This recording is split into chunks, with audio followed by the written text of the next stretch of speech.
When my late husband left me a broken gas station, everyone laughed. But when I found a bronze key hidden inside a wooden angel, I opened a door that destroyed my son-in-law's perfect life. Don't miss this. Stay until the end and tell me in the comments which city you're watching from. Let's see how far this story reaches. The air in the church's back room was thick with the scent of old wood and judgment. I sat quietly in the corner, shoulders hunched, while my daughter Anna and her husband Mark sat proudly at the head of the table. Little Lila, my 9-year-old granddaughter, clung to her mother's arm, confused by the tension she couldn't yet name. Mr. Taylor, our lawyer, droned through the will. Anna received a modest savings, barely enough for a few years. Mark's jaw tightened. He had expected more. Then Mr. Taylor looked at me. Mrs. Eleanor, according to Mr. Word to Mr. James's will, you inherit the Star gas station. The room froze. I didn't look up, but I felt every mocking stare. That station on the outskirts of Chicago was nothing but rust and weeds now. Mark broke the silence with a harsh laugh. That junk heap suits you perfectly, he sneered. I thought Anna's inheritance was pathetic, but this takes the cake. Whispers filled the room like daggers. She's never been one of us. Why would he leave her anything important? They'd always looked down on me, the poor girl from Illinois who got lucky marrying James. But I had loved him truly. Now he was gone, and I was alone in their scorn. After the reading, Mark approached me with that oily, fake smile. Mom, I was just kidding earlier. You should sell the gas station to me. I've got a buyer lined up. Why keep that pile of junk? I whispered. I'll think about it. And watched him walk away with my daughter and granddaughter trailing behind, my heart heavy with a loneliness I couldn't shake. A few days later, I drove out to the gas station. The gate screeched as I pushed it open. Dust filled the air, carrying faint echoes of James's laughter. I cleaned slowly, each sweep of the broom feeling like a conversation with his ghost. Then Mark's shiny truck appeared, breaking the fragile peace.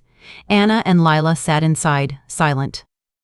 Here's the contract, Mark announced, waving papers like a conqueror. Sign, and this is all over. I need time, I replied evenly, though inside I burned. His smile faltered. No one uses this place anymore. Don't be stubborn. He lowered his voice, all charm gone. Just sign. I refused again. He scowled and stormed off. But as they drove away, Lila rolled down the window. I like this place, Grandma. It smells like Grandpa. Her innocent words warmed my heart, even as Mark snapped at her to stop talking nonsense. That night, as I wiped the dusty counter, my hand brushed against an old drawer. A tiny wooden angel tumbled out. As I inspected it, a small crack gave way, revealing a bronze key wrapped in cloth. My heart pounded. James never did anything by accident. The next day, I tried the key on every cabinet and drawer. Nothing fit. Then, as I pushed a heavy filing cabinet, I noticed a strange, straight crack in the floor tiles. Kneeling down, I pried them open to reveal a metal hatch with an old lock. The key slid in perfectly. With a loud click, the hatch opened to a wooden ladder disappearing into darkness. I aimed my flashlight down, a chill running through me. What had James hidden beneath this place? Before I could descend, Mark's truck pulled up again. I slammed the hatch shut and threw a tarp over it just in time. He entered with pastries, pretending to be thoughtful, but his cold eyes swept the room like a predator searching for prey.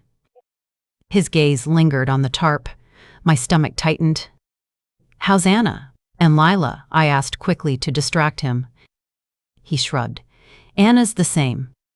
Lila's always talking nonsense. Mom, don't let this dump keep making you miserable. Sell it. I only want what's best for you.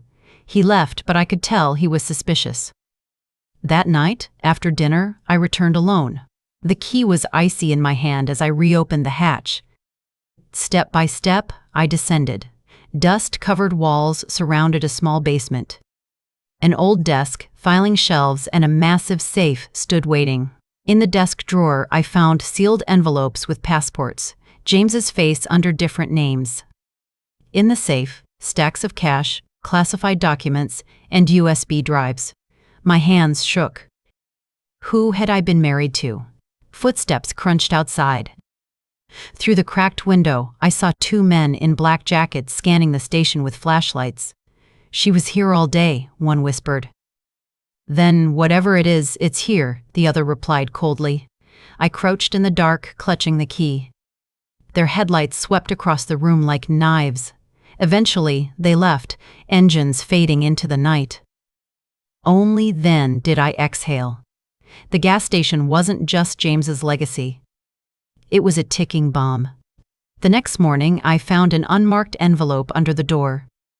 Inside, a single threat: don't touch what your husband left behind. Around noon, Mark arrived again, this time with two strangers. One had a scar across his cheek, the other tapped his belt with slow menace. They're partners, Mark said with forced cheer. Interested in buying the land? The scarred man leaned close. Good chances don't come twice. I stood my ground. I'm not selling. Mark's smile vanished as they left, his whispered threat hanging in the air. Don't make this complicated. That night, my neighbor Mrs. Probally. Davis ran over, trembling. Eleanor, strange men were watching the station for an hour last night. I almost called the police. I thanked her, my mind racing. They weren't just watching, they were circling like vultures. A few days later, terror struck. Anna called me, her voice trembling. Mom, someone tried to pick up Lila from school. He said I sent him. Thank God the teacher called me first. My heart stopped. A man in a baseball cap and white shirt had waited by a truck, ready to snatch her.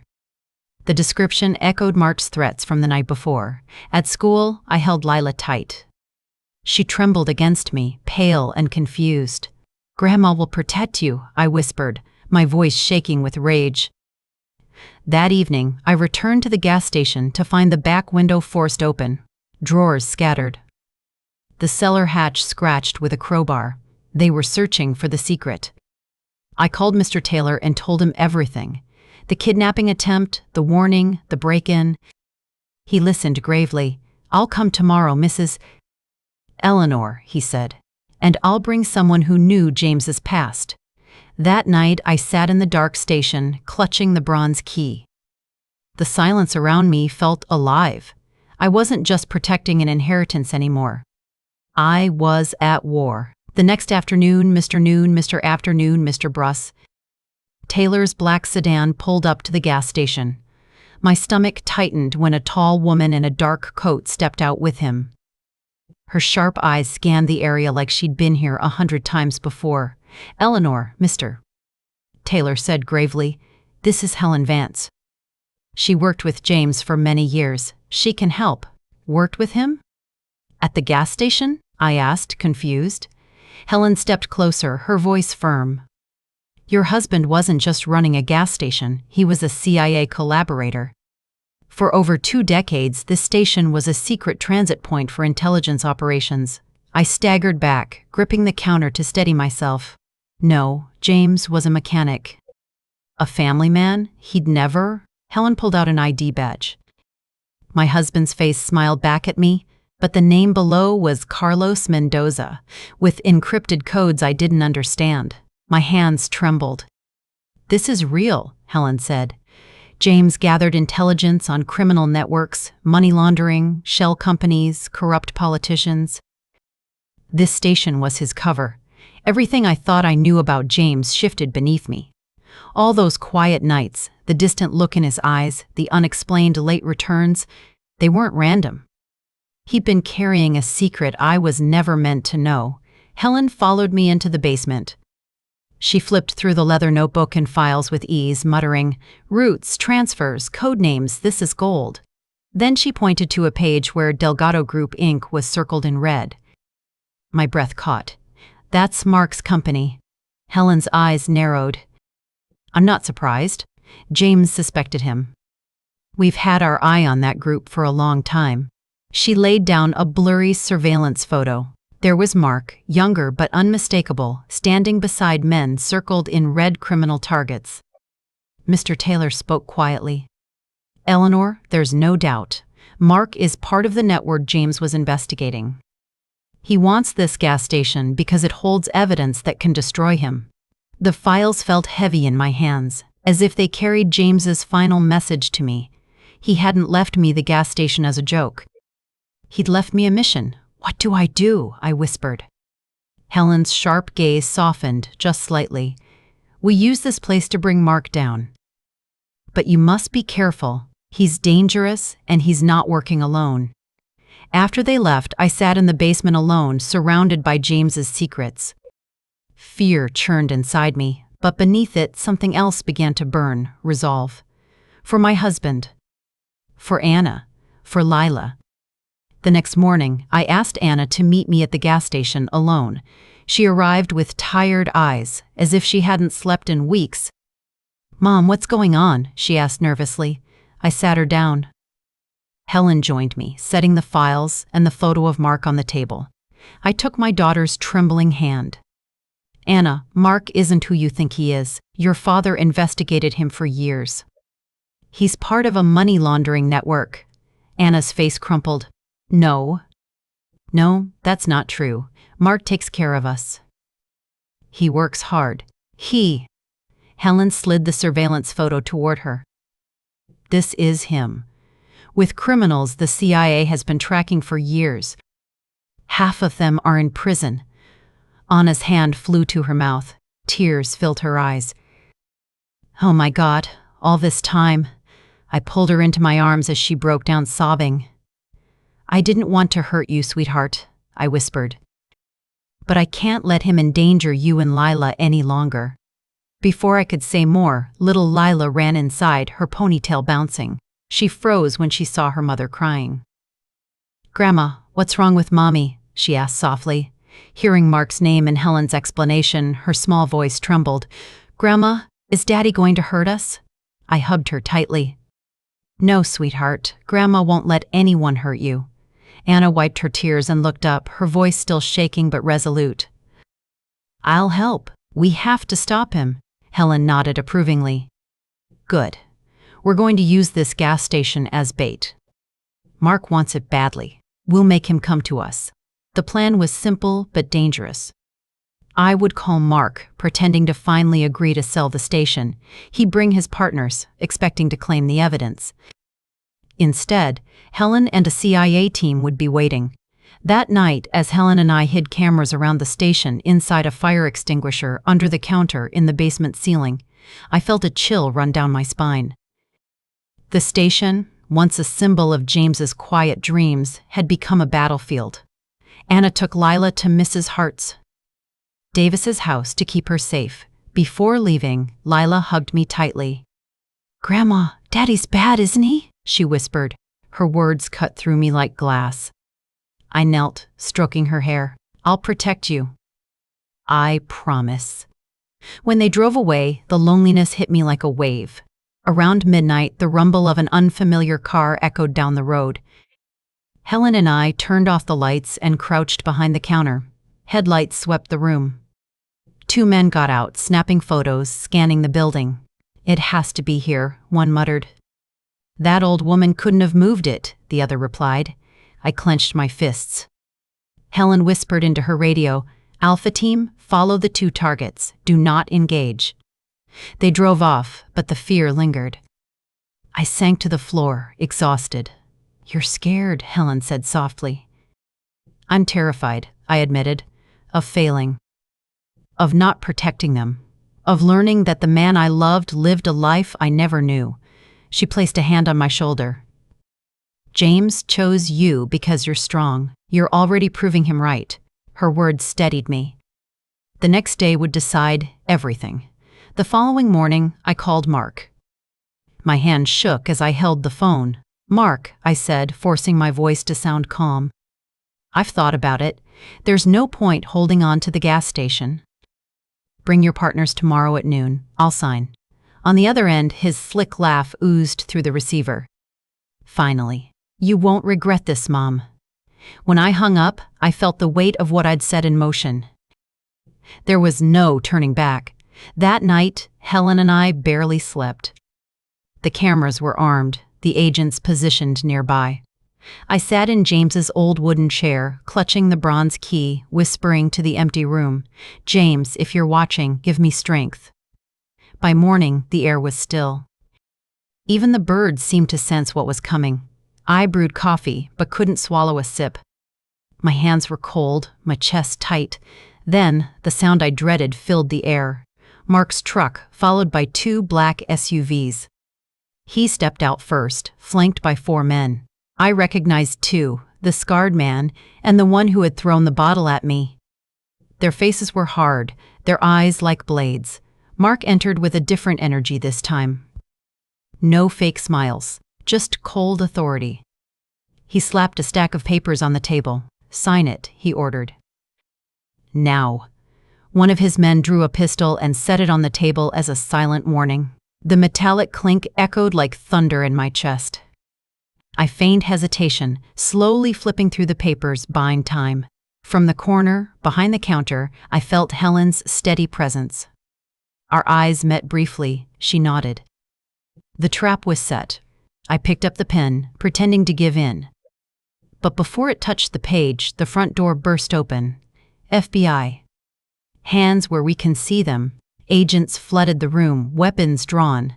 Chaos exploded. The scarred man tried to raise his gun, but Helen moved like lightning, kicking it away and pinning him to the floor.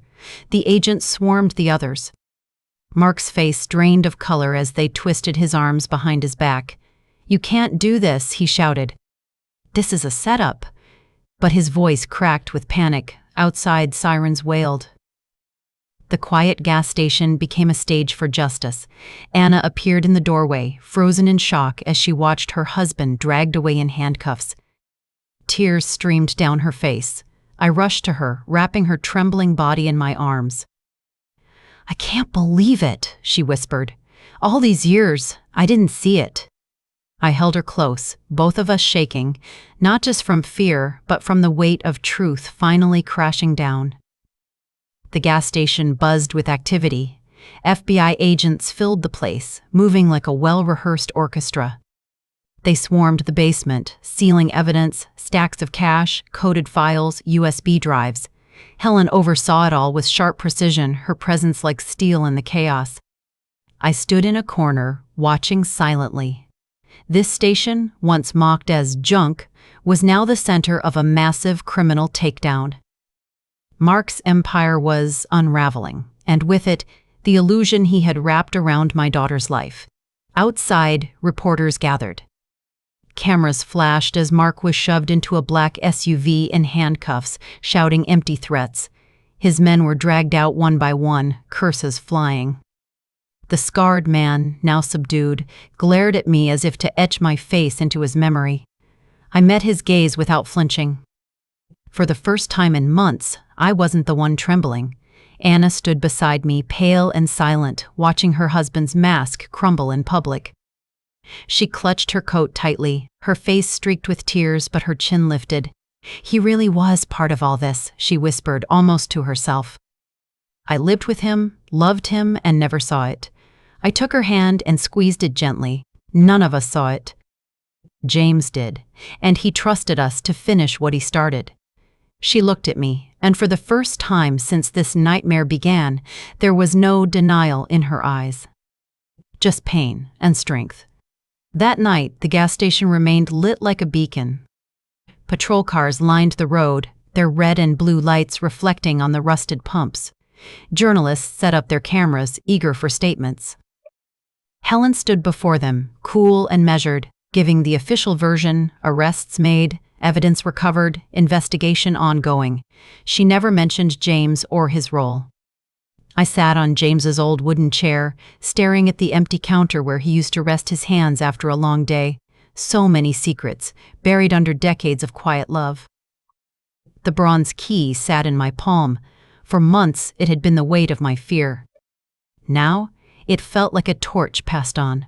Weeks turned into months. The station, once abandoned and derided, was secured and restored. The FBI finished their work. Helen disappeared back into her world of shadows, but before she left, she pressed my hand firmly.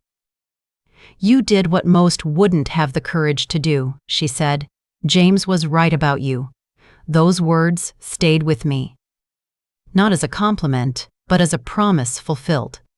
One cool autumn afternoon, I sat in the same wooden chair, the sunlight cutting across the dusty floor.